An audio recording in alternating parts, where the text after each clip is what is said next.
Hey guys, welcome back to my another vlog.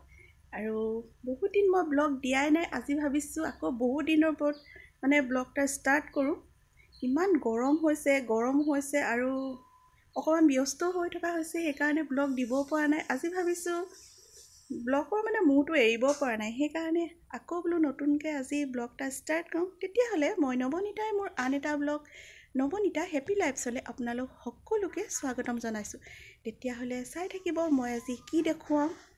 ছোৱালীজনী ৰাতিপুৱা স্কুললৈ পঠিয়াই ল'লোঁ, কাৰণ আজিকালি গৰমৰ কাৰণেতো সকলোৱে জানে যে 7:30 পৰা স্কুল ষ্টাৰ্ট হৈছে। আৰু সোনকালে স্কুললৈ পঠিয়াই ল'লোঁ। পঠিয়াই লৈ যোৱাৰ পাছতহে কাম বন কৰিম। প্ৰথমতে তাই পঠিয়াই ল'লোঁ আৰু এইবোৰ মোৰ গোটেই এইবোৰ বিশৃংখল হৈয়ে আছে, এইবোৰ কৰিম আৰু এতিয়া। তেতিয়াহ'লে আজিৰ দিনটো কি দেখুৱাওঁ চাব।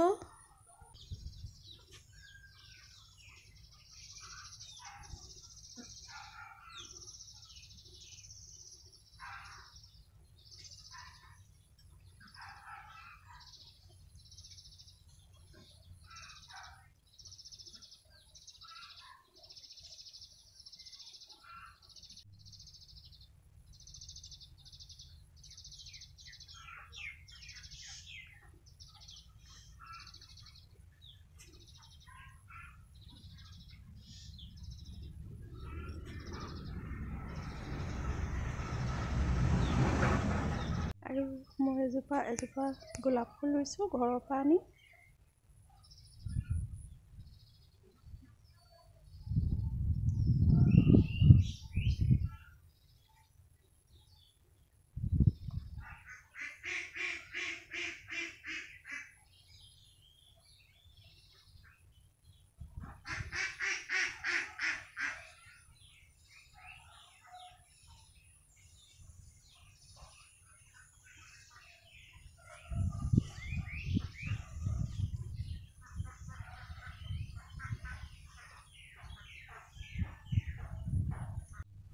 বতাহ মাৰিছে, ভাল লাগিছে। অকণমান ওলাই আহিছিলোঁ। এইবাৰ আকৌ নিজৰ কামত লাগিবগৈ লাগিব। ভাত বনাই আছোঁ। আজি ভাতৰ লগত বনাম দাইল, আৰু দাইলৰ লগত দিম আজি আম। আপোনালোকে বাৰু দাইলত আম দি খাই পাইছে নাই? মই কিন্তু খাই দাইলত আম খুব ভাল পাওঁ, আৰু অকণমান পকা হ'লে বেছি ভাল লাগে। এইটো অকণমান পকা আছিলে আমটো, মই থৈ দিছিলোঁ দাইলত দি খাবলৈ। তেতিয়াহ'লে মই বনাওঁ, দেখুৱাম আপোনালোকক, চাই থাকিব। এয়া দাইল মই কুকাৰত ভৰাই দিলোঁ পকা আমৰ সৈতে।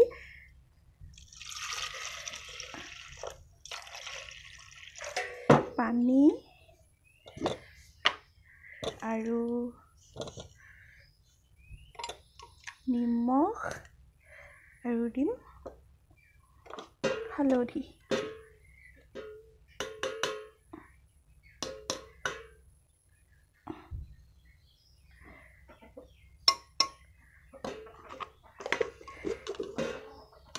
তাৰপাছত এতিয়া মই কুকাৰটো লগাই আৰু পাছত দি দিওঁ।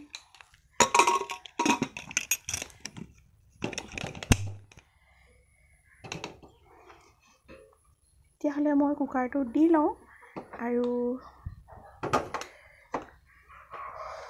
চাই থাকিব আপোনালোকে।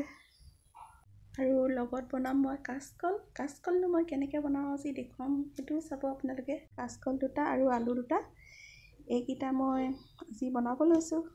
এয়া মোৰ আম আৰু দাইল ৰেডি হৈ গ'ল। গৰমত এনেকৈ খালে, কেঁচা আম হওক পকা আম হওক, খাই খুবেই ভাল লাগে। আৰু আনফালে বনাম মই এয়া যিকেইটা মই কাচকল দেখুৱাইছিলোঁ, কাচকলকেইটা আৰু আলু মই বইল কৰি ল'ম। বইল কৰি মইনো কি বনাওঁ চাই থাকিব আপোনালোকে। তেতিয়াহ'লে মই বইল কৰি লওঁ। বইল কৰা কাচকলকেইটা কুকাৰৰ পৰা উলিয়াই ল'লোঁ। আলু আৰু কাচকল, আৰু ইয়াৰ লগত মই অকণমান হালধি, গৰম মছলা, ঘৰত পিচি থোৱা মছলা আৰু নিমখ দি দিলোঁ। এইখিনি মই প্ৰথমতে খুব ধুনীয়াকৈ মেচিং কৰি লওঁ, আৰু আনহাতে মিক্সিত মই দুটা পিঁয়াজ আৰু নহৰু এইকেইটা মই গ্ৰাইণ্ড কৰি লওঁ। তেতিয়াহ'লে এইখিনি মই মেচিং কৰি লওঁ খুব ধুনীয়াকৈ। আপোনালোকে চাই থাকিব। এই নহৰুখিনি আদাখিনিৰ পৰাও মই ইয়াত অলপ দি পেলাই সানি ল'ম। ইয়াত এটা সৰু মই জলকীয়াও দিছিলোঁ, যিটো মোক ক'বলৈ ৰৈ গৈছিলে। আচলতে আদাও দিব লাগে। আজি আচলতে ঘৰত আদা নাছিলে, সেইকাৰণে মই আদা নিদিলোঁ। আদা দিলেও টেষ্টটো অলপ বেলেগ আহে। আৰু বইল কৰা আলু পোৰা মই দুটুকুৰা বেলেগকৈ থৈ দিছিলোঁ, সেইকেইটুকুৰা মোৰ প্ৰয়োজন হ'ব। আৰু এনেকৈ ধুনীয়াকৈ মই সানি লোৱাৰ পাছত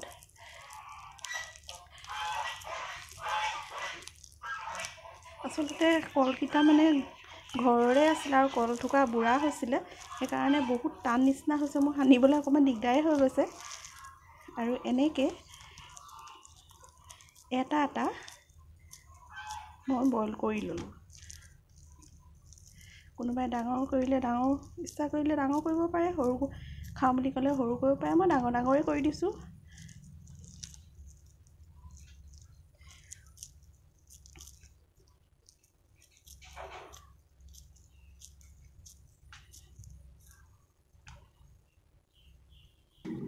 এইখিনি মোৰ বল তৈয়াৰ হৈ গ'ল। আৰু এতিয়া এইখিনি মই মেৰিগ'ল্ড বিস্কুট গুড়ি কৰি থৈছিলোঁ। মেৰিগ'ল্ড বিস্কুটৰ গুড়িত মই এতিয়া গোটেই বলখিনি লেটিয়াই ল'ম। আৰু আনকালে মই বেচন আৰু পিঠাগুড়িয়ে দিওঁ, কিন্তু আজি ঘৰত নাছিলে কাৰণে মই মেৰিগ'ল্ড বিস্কুট ঘৰত আছিলে, মেৰিগ'ল্ড বিস্কুটকে দি ল'লোঁ।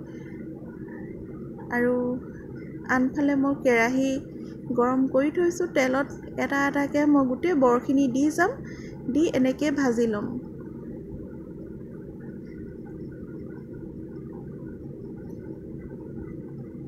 এয়া মই ভাজি গৈ আছোঁ। একেবাৰে সহজ পদ্ধতিৰে বনাব পাৰি এই ৰেচিপিটো। অকণো কষ্ট নহয়, লগে লগে বনাই লগে লগে খাব পাৰি। আৰু মই এনেকৈ আটাইকেইটা বনাই গৈ আছোঁ।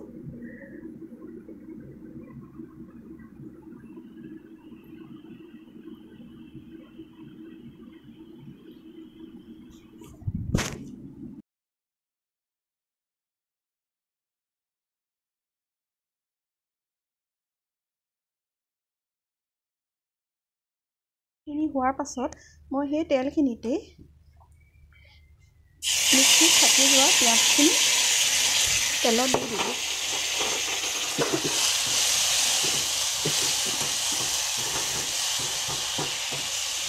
আচলতে বিস্কুটৰ গুড়িখিনি অকণ জ্বলি যোৱা নিচিনা হৈছিলে যে, সেইকাৰণে তেলখিনি ক'লা নিচিনা হৈ গৈছে।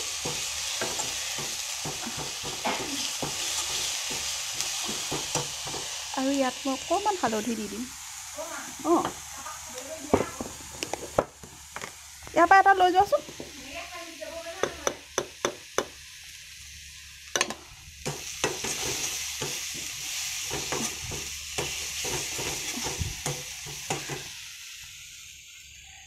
আৰু পিঁয়াজখিনিত মই পানী দি দিলোঁ।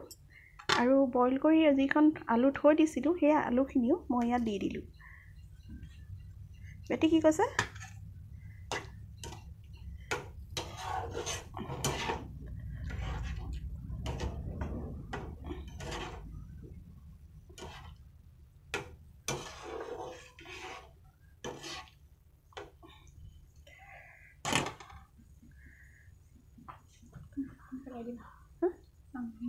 দি থাকে যাওঁ।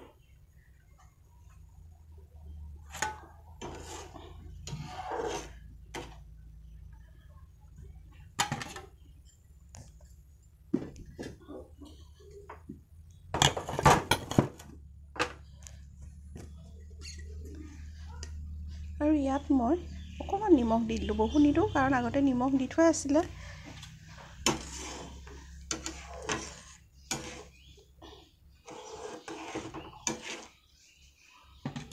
অকণমান উতল আহিছে আৰু মই ইয়াত এতিয়া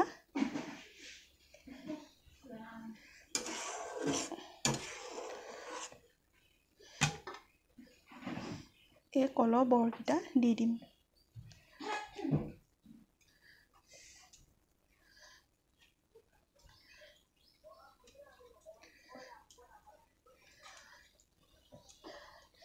গুড়িখিনি কি কয়? তুমি খাবা।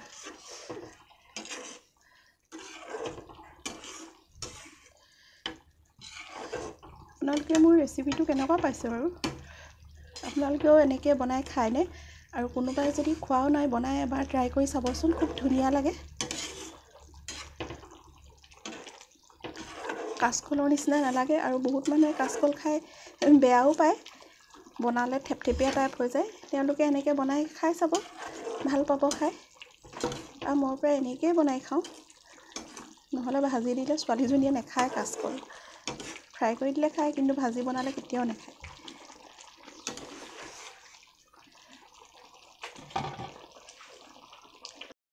আজি মোৰ দুপৰীয়া সাজ এনেকৈয়ে তৈয়াৰ কৰিলোঁ। তেতিয়াহ'লে মই আজিলৈ আহোঁ, বাই।